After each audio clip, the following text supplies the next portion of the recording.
Here we are. It's Signum Academy on Twitch. It must be because it's the first Monday in May. Happy May, and welcome to our stream, quote unquote, uh, of Undertale. I'm Wesley, and if you haven't seen this portion of Signum Academy or Signum's presence on Twitch before, welcome. It's a little different than some of the other stuff that we do. Basically, I will be showing you some playthrough of the indie darling Undertale, and we'll be talking about it as we go along. The intent here is normally to connect things back to Middle Earth and the works of J.R.R. Tolkien.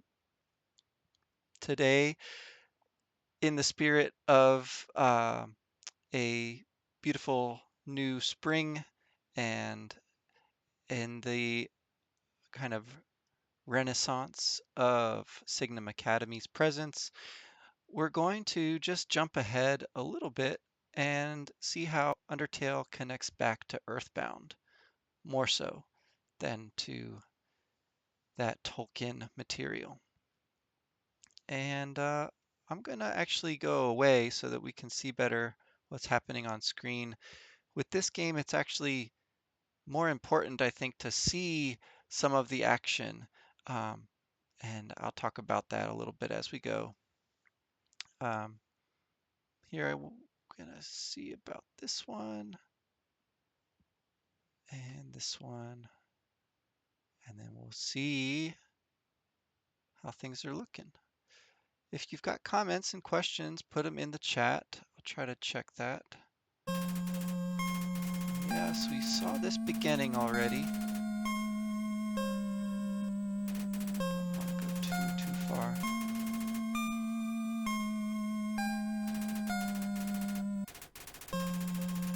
Alright.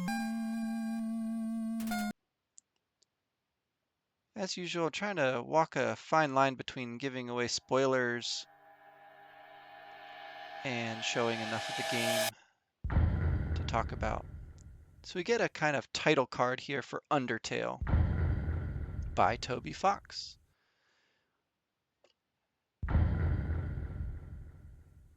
The walkthrough, as it says, includes a number of different outcomes. So we're just gonna start with the first.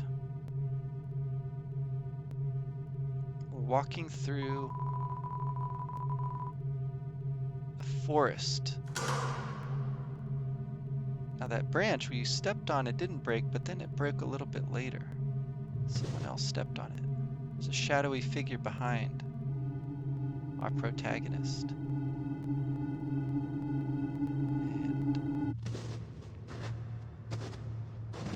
the shadowy figure approaching our protagonist, walking up from behind.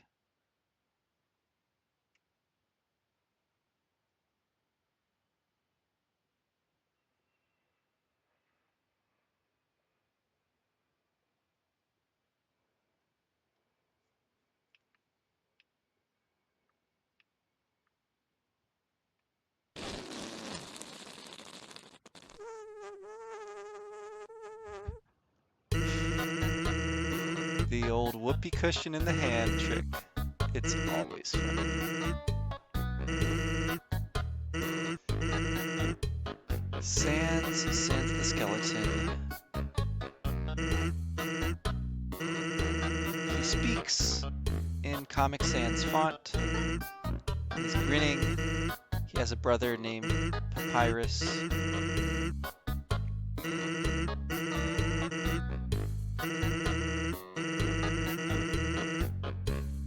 And we'll just adjust here.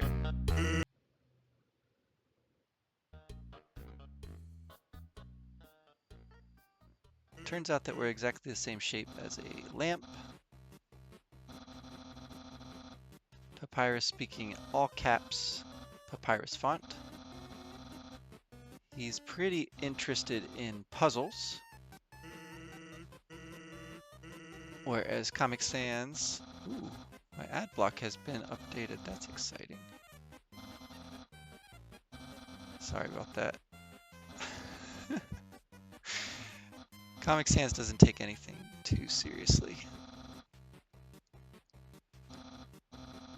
Respect, recognition. I will finally be able to join the Royal Guard, Papyrus is shouting.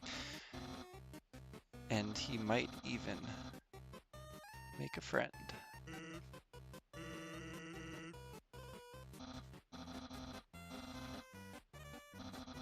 All you do is sit and boondoggle.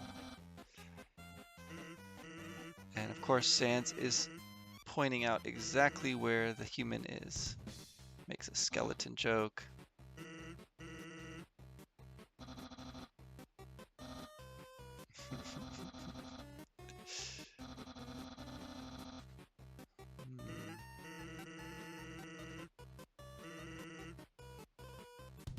Working yourself to the bone gag. Ah.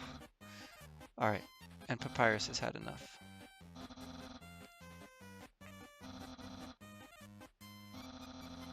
He departs with a backbone joke of his own. And one last hit.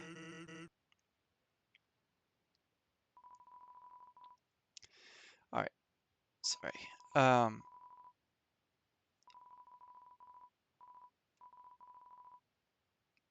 There's a setup there for a joke that we're going to get later.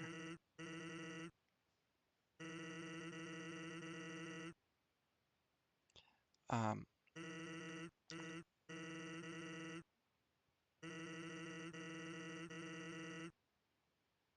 the first part of this game has us in a pretty generic setting of the underground caves. There's some sort of ruins there, as if people once lived there, but they seem to have departed. There's just monsters and ghosts, but not the kind that um, really interact a whole lot with our character, with the exception of Toriel and her house, of course.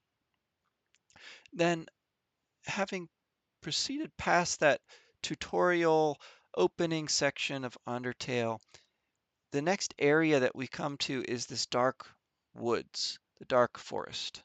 And it's snowy here, and there's a lot of dialogue all of a sudden. There's two sort of major characters introduced back to back, Sans and Papyrus. And initially, Sans is pretty menacing. He's this dark shadow.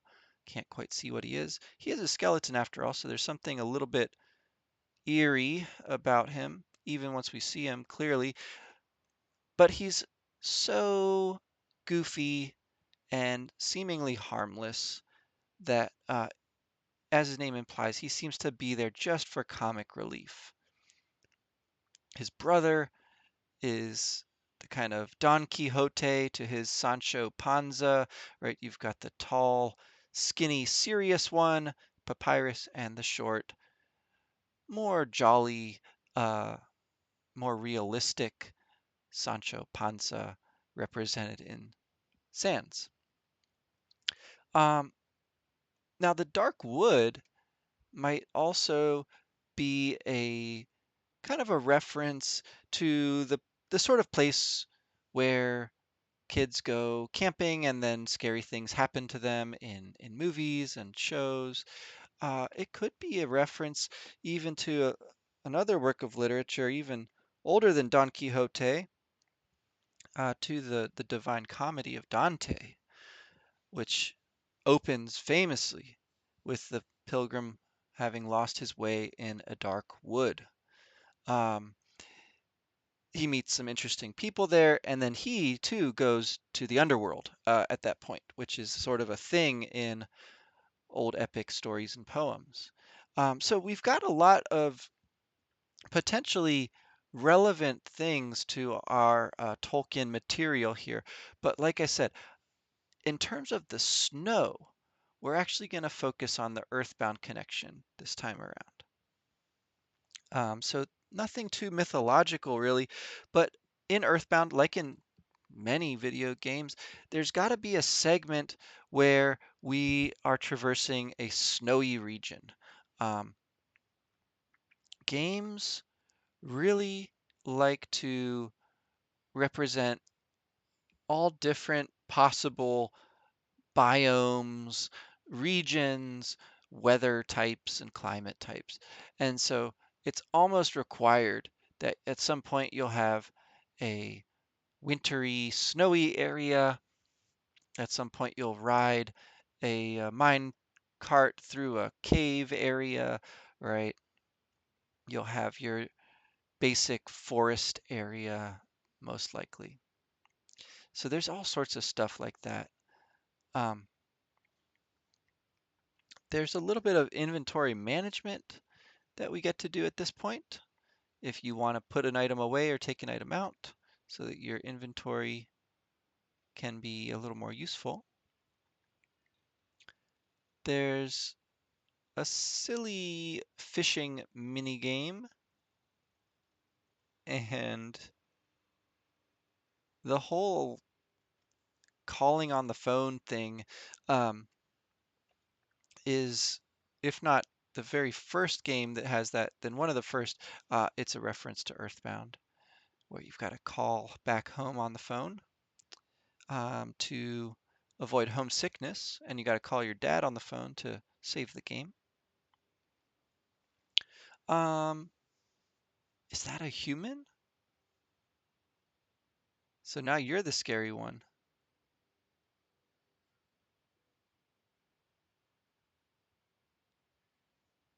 Oh my God. Is that a human? Yes. Oh my God, Sans, I finally did it. And so we hear about another character there, Undyne.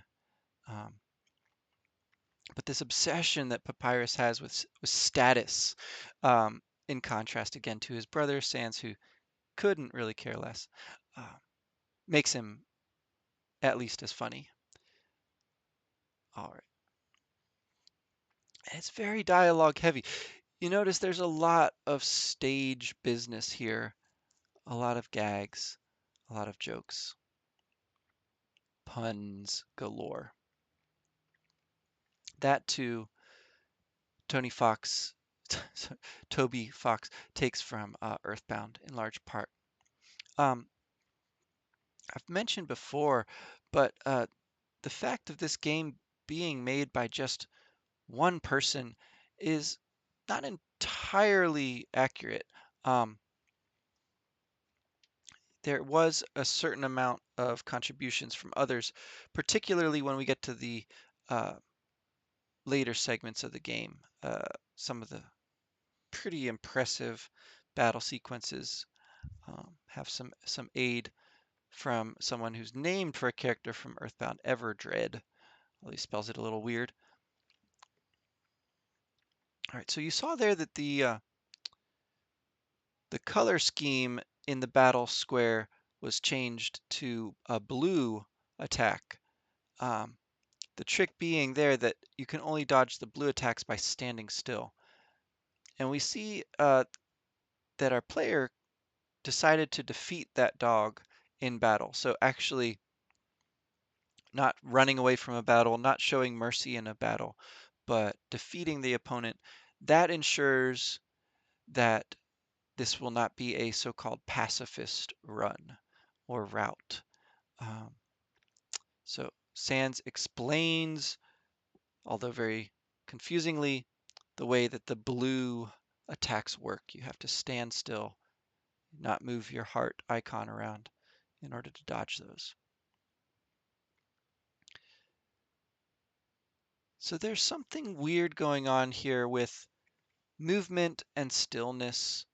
Um, the snowman cannot move, and he asks to have you take a piece of him and bring it with you on your travels.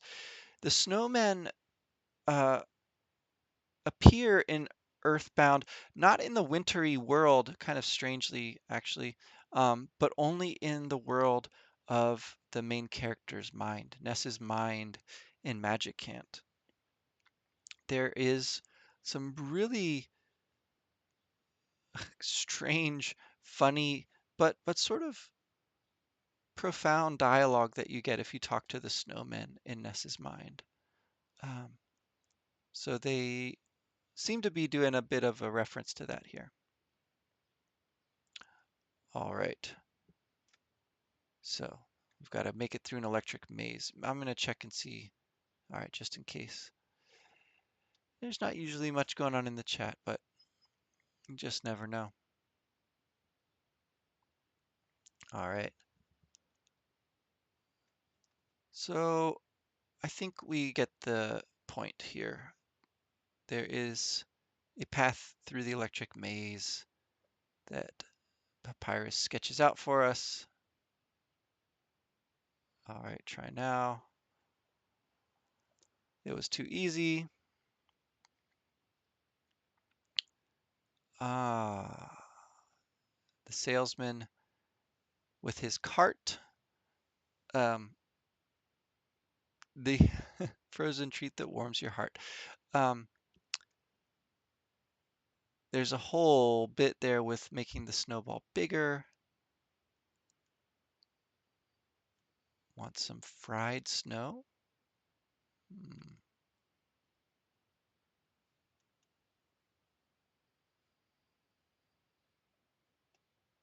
Hmm. No, doesn't have any. So the magic tart salesman in Earthbound has a cart just like that one, and she has seemingly given up on it when we first encounter her. So doing a little golfing here. Come on. Awesome. We have a delicious victory. You are awarded 1G. Nice. Snow decahedron. Ah, some more puzzle bits. Just gonna skip along here.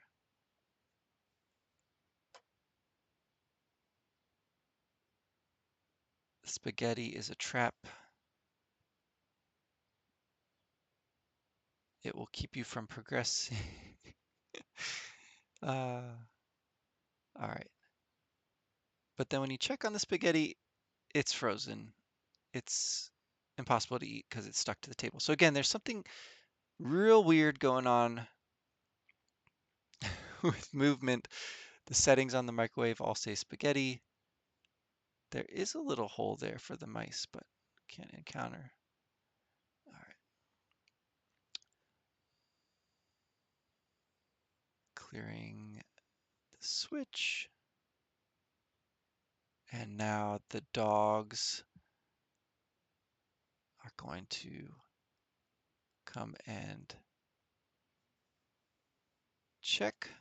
Um, again, Mother 3 has a very similar bit that involves the protagonist smelling like a human, but this battle involves two different enemies who seem to function as one.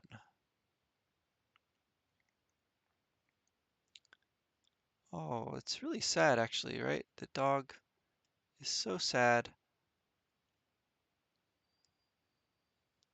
but according to Flowey, at least that's how we make our love increase.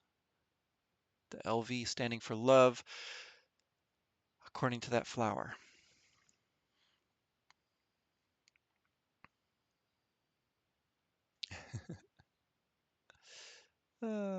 That's awesome. All right, so very much like Toriel, Papyrus has all these puzzles, but then pretty quickly becomes more of a friend than a foe. Um, some of the setup of this is pretty reminiscent of the Brick Road section in Earthbound. Brick Road, of course, becomes Dungeon Man later in the game, when he gets some help from Dr. Ann Donuts. Uh, Again, not a direct reference because Papyrus, of course, is his own character. But there is that Dr. Alphys mentioned there. So yet another one of our cast of characters we hear about first from Papyrus, who is obsessed with status. Um, so doesn't want to become a dungeon the way Dungeon Man does, Brick Road does in Earthbound, but so obviously wants approval and even friendship from some of these other characters. Um, and that's got to be the main difference, really, as I see it, between Undertale and Earthbound, for all their similarities, is the way that our main character is really alone throughout Undertale.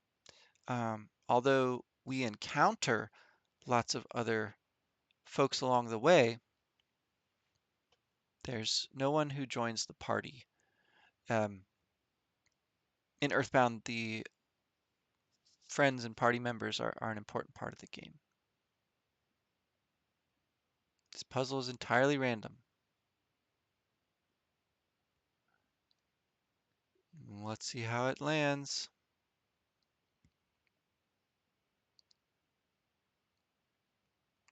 Sorry for the flashing lights. Oh, jeez.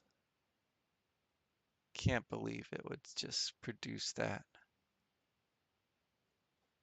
All right. Dog wants the snow to turn into art. All right. Probably doesn't help this. All right. So the artist who doesn't finish his work.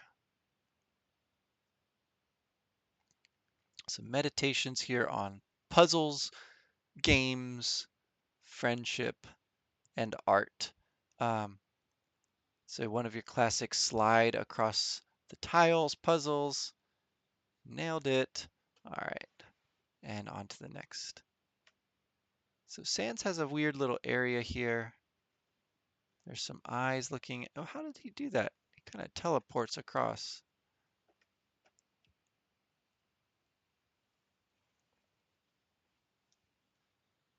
All right. And there's this cave, which for now is just going to have to remain mysterious. A door with the Undertale symbol on it. You can change the lighting by touching the mushrooms. Doesn't do anything.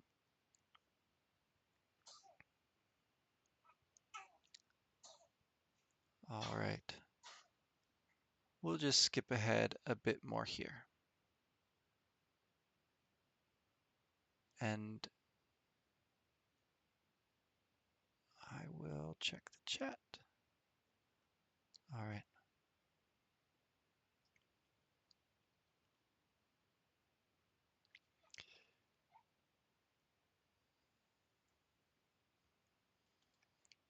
Okay. Onward to the great big dog that blocks the way. So Toby Fox really likes these little white dogs. He performed a live version of some of his music, and instead of a conductor, there was just a little white dog plush up on stage. It's sort of Toby's alter ego, it seems.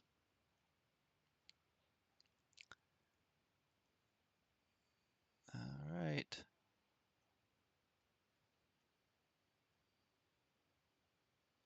All right, there's all these traps, but they aren't activated. What's going on?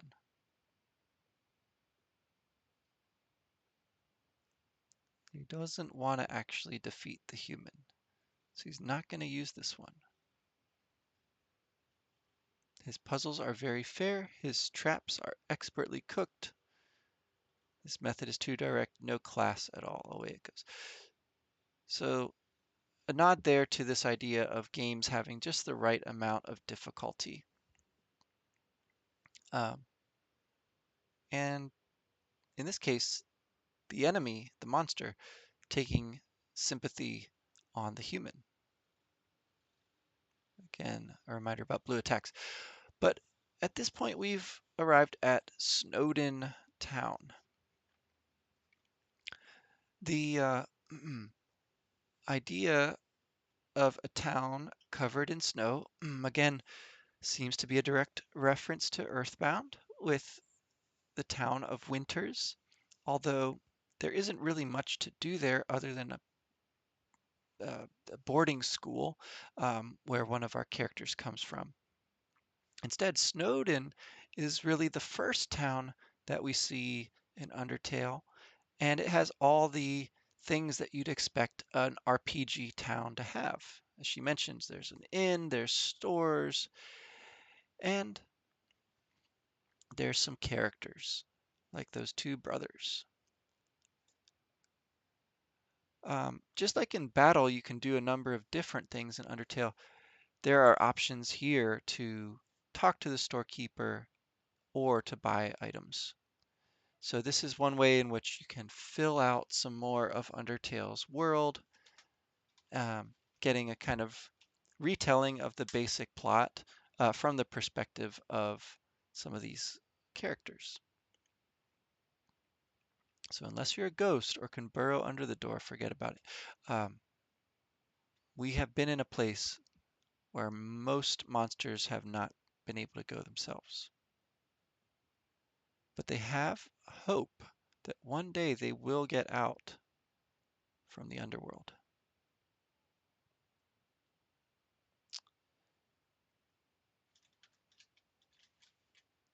So it's almost a bit like the battle screen, only there you don't have the option to fight the shopkeeper, which you do get to do in some games. And famously, if you do it, if you choose to do it, you're marked for the rest of the game. All right, so here's the inn. You can choose to stay. Pretty cute.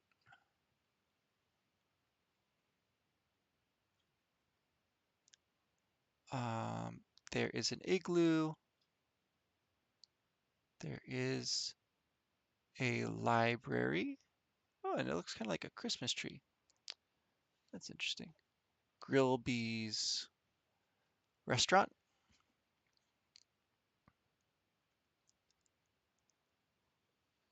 And they tell you about some other parts of the underworld.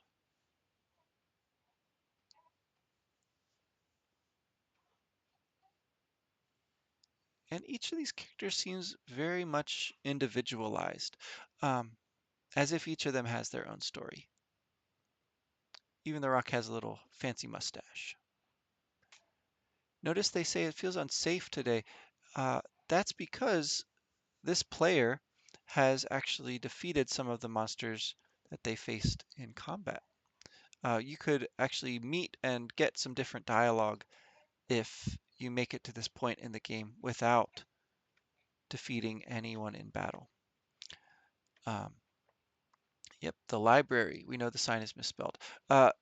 Classic inclusion in a video game, whether it's an RPG or a Zelda type of game. You got to have your library for your world building and to get an interesting take on the performance of studying and learning because after all, adults love to see kids enjoying themselves when they read and learn. Um, so pretty interesting stuff here. Monsters turn into dust when they get old and kick the bucket. Monsters are made of magic, but humans have physical forms and are stronger. Hmm, they lack magic. Bullet pattern birthday card. Monsters' bodies are attuned to their soul. The more their attacks will hurt us. So they're a little bit scared of humans because of their physical strength and because of their determination.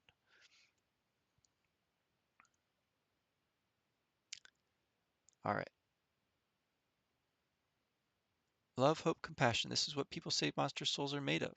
But the absolute nature of soul is unknown. After all, humans have proven their souls don't need these things to exist. There's a reversal um, between what we think of as monsters and what we think of as humans. This, I think, is very, very in line with some of Tolkien's concerns. But again, we're not talking about Tolkien today. We're just talking about Earthbound. So I think we'll just leave it at this point. We made it to Snowdon. We're about to meet a new foe. As the screen snows over, we'll pause it there. I know it says it's 11 hours long, but we're not going to watch this whole thing, so don't worry too much. Um, yeah, we're a good way into the game. I think if there's no questions, comments right now, I will let you all go with that. Just a reminder, we have a lot more going on at Signum Academy. If you are interested in getting involved in the discussion, and Twitch is not really your thing, but you'd kind of prefer some face-to-face interaction, so to speak, got quite the stack of fun books there. There are reading clubs, that is, reading a book together and discussing it, writing clubs, and conversation and translation clubs to learn about languages. So if you're into creative writing, if you're trying to work on a language, or if you might want to discuss a great book with some new friends, check out the Signum Academy clubs. Um, this, of course, remains free and occasional. Signum Academy on Twitch. I'll see y'all in a couple of weeks for more Undertale. Where do I click? Oh, here it is.